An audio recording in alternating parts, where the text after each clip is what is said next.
আসসালামু আলাইকুম। আজকের ভিডিওতে জানাবো আমাদের গাংনাগর 400 বছরের ঐতিহ্যবাহী মেলায় কেমন মাছ উঠেছে, এগুলোই আপনাদের মাঝে তুলে ধরবো। প্রতি বছরে বাংলা বৈশাখ মাসের প্রথম সোমবার বা রোজ বৃহস্পতিবারে হয়ে থাকে। এই 2026-এ মূলত রোজ বৃহস্পতিবারে এই মেলাটি অনুষ্ঠিত হয়েছে।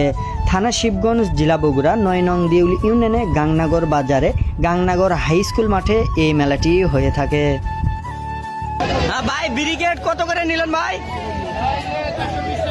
420 টাকা কেজি। এক একটা কয় কেজি করে হচ্ছে? যাক ভালো। এটা কার বাদ নিয়ে যাচ্ছেন ভাই?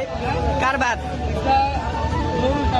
জরুল স্যারের বাড়ি গাংনাগর হাই স্কুলের মাস্টার। গাংনাগর এই মেলার প্রধান আকর্ষণ মিষ্টি এবং মাছ। মেলার সবচেয়ে বড় আকর্ষণ বাহারি রকমের বিশাল বিশাল বড় বড় মাছ এবং মিষ্টি। গাংনাগর মেলা যেহেতু বাংলার বৈশাখ মাসের সোমবার বা বৃহস্পতিবার হয়ে আসতেছে, এই কারণে সকাল সকাল কিন্তু গ্রামের আশেপাশের লোকজন লঙ্গিতে গিট্টু মেরে গাংনাগর মেলায় সকাল সকাল এসেছে। মেয়ের বাড়ি বা বেটির বাড়ি বলে থাকে তাদের বাড়িতে নিয়ে যাওয়ার জন্য। আর ফানি টাইপের হিসেবে যদি বলতে চাই তাহলে বিয়ে বিয়ানের বাড়িতে নিয়ে যাওয়ার জন্য খুশির আমেজে চলে এসেছে গাংনাগর মেলায় মাছ কিনতে।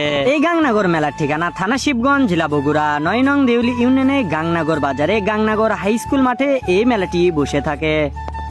কোন মাছটা? মাছের নাম উল্লেখ করেন, মাছের নাম।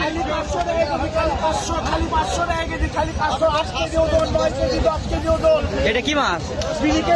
10 কেজি খালি 500 টাকা কেজি, খালি 500।